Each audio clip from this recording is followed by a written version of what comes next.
Hey, what's up, everybody? Video 44 coming at you with another video. All right, so the Lakers did, in fact, waive Blake Hinson to open up the two-way spot for our new guy, Koloko. That is exactly what I would have chosen to do. That's what I suggested the Lakers do last night. I'm confident that that was the better situation for us because we need center depth. So if we're removing a center to bring in a center, then we've defeated the true purpose of what the Lakers should be actually trying to do. I appreciated that they scouted Blake Hinson to find a three-point shooter that could really go, a big body three-point shooter at that, who's probably going to find his way in this league eventually. But I do think that there's a certain pressing need for what his skill set is, and I don't think he's ready to help us in time for us to use that skill set the way that we want to. He doesn't have a whole lot of other skills outside of being able to occasionally get really hot from behind the arc. And if he can ever put it all together, he can be a hell of a pro. But how long will that be? Colin Castleton is a center. We didn't draft him, but we picked him up undrafted last year.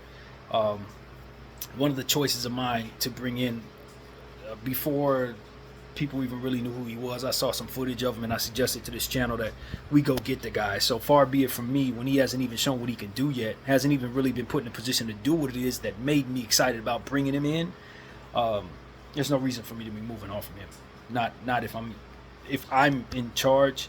I still like what it is that he can do, and I know we ain't seen it. So Colin Castleton's still somebody that I think we need to be high on, somebody that I think can ultimately win over some real minutes and just keep him in the organization because he's going to be worth something, especially in the presence of centers being more valuable than they were maybe 2 years ago. You know, with the influx of centers coming in this year, last year, the rising stars that have been in the league for a couple years now, MVP candidates.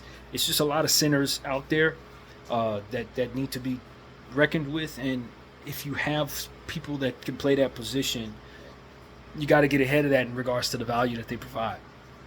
Given the fact that we're low on that, it made no sense to me to let go of a guy like Castleton. And then Traore, you know, I personally think Traore is probably going to be our best rookie not named Dalton Knecht. I really do believe that. You give him enough minutes, he's going to show you why you want to keep him.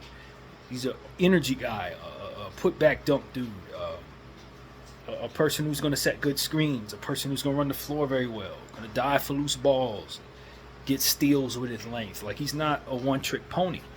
You know, Traore's going to help you in several different categories that are very key.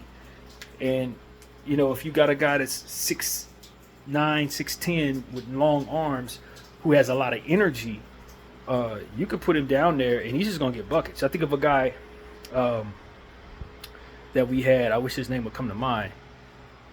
Brother played for the Congolese team this year in the Summer League. Played for the Celtics last year. We had him for a year or two. Got a lot of offensive rebounds, easy putbacks, underrated basketball player. I can't think of his name, but that's who Traore reminds me of, but maybe even a higher level player in that regard. So it's like, if we're going to give away players who can do that when I need centers, or if I'm going after a player like Koloko who does essentially what Traore does, why am I replacing one with the other? I would much better bring them both to me and take away my need for centers, compounding more opportunities to give myself more insurance at that position. And then when you look at the players you want to get rid of, who ultimately are most expendable, you start talking about Jackson Hayes, Christian Wood, you know, obviously Cam Reddish. Those are the players you first think about moving on from. So if I'm going to keep Blake Hinson, who's a big body, small forward, power forward, shooting player, and I'm moving on from one of those two center power forward guys in Traore or Castleton, and then I'm bringing in Koloko, let's say I want to move on from Hayes and Wood. Now I'm really thin at the center position when all I had to do was just not let go of Castleton or Traore. You know what I mean? This gives us more insurance to be able to move on from those guys. This gives us more insurance to be able to allow Christian Wood to take his time with his 2 knee surgeries this offseason. Not 1, but 2. So it's like, for me, You know, the one of the things that I said about Christian Wood was that I thought he was a little premature in regards to saying what type of year he expect to have when he's going to be leaned upon so much to be who he's been for our roster upon coming back from the surgery. He probably will have setbacks if we rush him back. Well, having more centers on the roster will keep you from having to do that, and it increases the likelihood that you can find him healthy near the trade deadline when you probably either want to move him or past that in the playoffs when you're likely going to need him. And even though Anthony Davis has been mighty healthy for the last 2 years, I do not want to toy with Anthony Davis when it comes to having him play the center position too much, just so I can keep Blake Hinson around to shoot a couple threes and ultimately not do anything else. It just doesn't make any sense. I understand people who love Blake Hinson's skill set because this is a three-point shooting era, and we've been taught by way of growing up in the Golden State era that the three-point shot is king. But the reality is that is not the era we're entering. It's not. You're entering you had better have somebody who can guard Alperen Sengun, Jokic, Embiid, Wemby, Sabonis. You'd better have somebody who can guard these people. Klingen's coming in, who's going to look to play some defense. I don't know if he's much of a scorer, but he's surely going to make you work defensively on the offensive end trying to score against him. Edie, you know what I'm saying? This is not going to get much easier for the big man. So if you don't have adequate big men on your team, you're not going to compete, man. You're just not. You're not. And if you're leaning on one of them, good luck getting past a team like Minnesota who has two of them. Or three if you want to count Naz Reid. So for me, it's like, nah, I'm not doing it to myself. I saw what just worked for the Dallas Mavericks. The reason why they were in the NBA Finals, not only because they had Luka and Kyrie, it was because they had legitimate foursome of centers that can pull them away from having to rely upon small ball lineups and what's that dude on the back of the bench that keeps making the team that everybody hates? I can't think of his Powell minutes. They got PJ, they picked up Gafford, they drafted Lively, and that is why they were in the finals. Period. That's exactly why they were in the finals, in my opinion. With Derrick Jones Jr. playing the wing, like that type of length and that type of center depth with energy, lob catching, athletic, shot blocking, rebounding dudes is why they were where they were. So if you're gonna be throwing away some of them type of dudes, so you can keep a three-point shooter who really is gonna have to take some time to develop any other aspect of his skills if it even comes around, you're fooling yourself. You know, like literally, you're fooling yourself. You might as well kept Mac Ryan if you're gonna do that. Seriously. So for me, it's like, nah, I'm not. Look, I respect Blake Hinson's skill set. His big body is interesting to me. He can shoot from 50 feet away. So if he makes his way into this NBA and does some good things, I won't be surprised. I think there could be a day where he makes us pay by hitting 4 threes against us off the bench some way, playing for a team like Dallas. I'm pretty sure he's going to find somewhere in this league to play rather soon.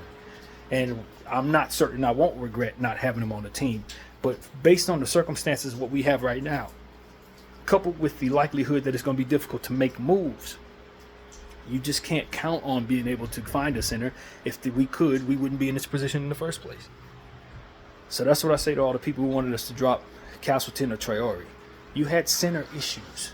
Replacing one cool center with another cool center is stupid in your situation. It's just not smart, man. It's just not.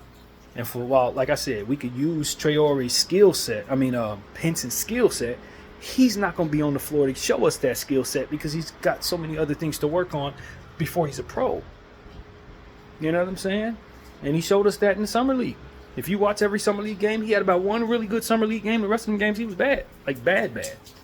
So for me, it's like, that's okay. He's a rookie. I'm not expecting him to come in and be a world beater in his first year of Summer League. But when you talk about what you got to deal with in regards to our specific issues with the center position, and then you talk about, well, I can't let go of a shooter. If that shooter ain't going to be good enough to be on the floor any damn way, what's the point? And I heard someone mention that they want him to play Rui Hachimura minutes. He ain't nowhere near ready to play Rui Hachimura minutes. Nowhere near it. The only thing he and Rui got in common is that they're both big people. That's it. They don't play alike. He ain't going to be able to do none of that stuff that Rui does. He's not there yet. And may not necessarily have the upside to get him there. So that's what I got to say, man. People fall in love with one-trick ponies that happen to shoot the three ball are going to be people who lose to people like me who have players that can do well-rounded things all up and down the lineup. That's just really what it comes down to. You can keep a bunch of shooters if you want. I'm going to have my rebounding, shot blocking, pass first, free throw hitting guards and forwards all over the roster. We're going to blow you out. You better hit them threes with every last one of those one-trick ponies because we running past them every single time. And so in a league where you need assets, you have one-way players up and down the roster, you do not need to be valuing a one-trick pony that can only shoot the ball. That's it. You don't play no defense, ain't rebounding, ain't making plays for nobody, ain't ball handling, it's like, what are we talking about, man? What are we talking about? Just because you can get excited about him hitting 9 threes, that's amazing to me too, but that's one slider moved up. All the other ones are down in the G League era. I'm sorry, man. He's got to get his game up before he's ready to be what it is you would want him to be any damn way. He ain't ready. He ain't going to be ready. No time soon. So that's really what it is, man. Traore, about midway through the season, if he doesn't have any injury issues, y'all going to know exactly why you didn't let him go. And you're going to be thanking Rob Pelinka and myself for making sure that it didn't happen. That's what you're going to do. And Castleton, like I said, yesterday, I felt Castleton was a player where if there were different choices to make with different circumstances, I probably would have been more likely to be willing to move on from it. If we were a team full of centers and the choice was between different types of talent, if it wasn't no Blake Hinson to move on from, then I'll probably move Castleton under different circumstances. But in these circumstances, no, I'm not moving Castleton. Hell no. I need centers. Why am I getting rid of my center? That's stupid. So I think the Lakers made the right decision. Only time will tell if it actually is the right decision. Blake Hinson, for all I know, turns into Reggie Miller. Who knows, right? You don't know. And he was a good find. It's not like I'd just be looking to cut him for no reason. If anything, I would rather cut Cam Reddish. Truth be told, I think Cam is the guy you actually move on from. But that didn't seem to be feasible for whatever reason. So that's just what it is, man. I'm not going to lie to you guys. Hinson wasn't the first choice to move on from at all, if you ask me. But it is what it is, man. That was the choice. We were going to give a two-way to Koloko. Koloko's definitely somebody I value over Hinson. And that's it. That's for our situation specifically. And that's just what it is, man. So welcome, Koloko. Thank you, Hinson. I hope you find your way in this league. Work on your skill set. I'm looking forward to you making me look stupid for doubting you. But my timeline don't allow for me to play games. That's how I look at it. And I know there are a lot of great fans, Laker fans out there who are sad to see Hinson go because he can shoot the three ball, and God bless all of them. But I know better. I know better than to value a one-trick pony three-point shooter over a double-double guy like Traore. That's not smart. It's not smart. So that's ultimately what I got to say, man. Hopefully everybody stays healthy. If they do, I think we won't regret this. I really do think that we'll be on the right side of this thing. And that's pretty much it. Maybe we'll see Hinson down the road sometime. Wouldn't be against him coming back. Not at all. Especially if he develops into something really good. Would love to see him back. But but I got center issues. I gotta keep my centers. I gotta keep the guys that can play that position. Because that's really what it is. So that's pretty much my thought, man. I know it's a lot of unhappy Laker fans, but I think it's because they don't know what they have in these players. I think that's what it is. I don't think they know what Traore can do. I don't think they really know what Castleton can do. And that's really what it is. Hopefully Koloko pans out very well so we don't have any regrets there. But moving on from Traore was going to be a massive mistake that I would not have to have any patience for at all, to be honest with you. After watching what I've seen on him, I deeply know better than to involve him in moving on so we can bring in Koloko. I know better than that.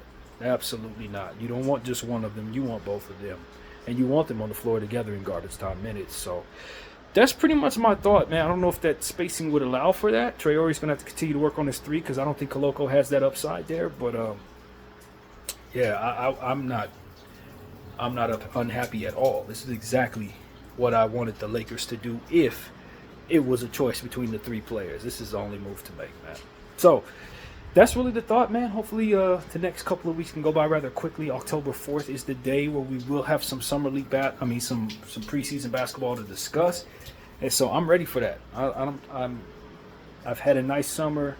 It's been nice and long. I'm glad the Olympics was slap dead in the middle, and summer league was pretty good, so we got some basketball out of it more than usual. But August, September is usually rough, and this is no exception. So let's hurry up and get through these next 2 weeks. And I'm looking forward to basketball. BDL 44. I thank y'all for watching. Bye.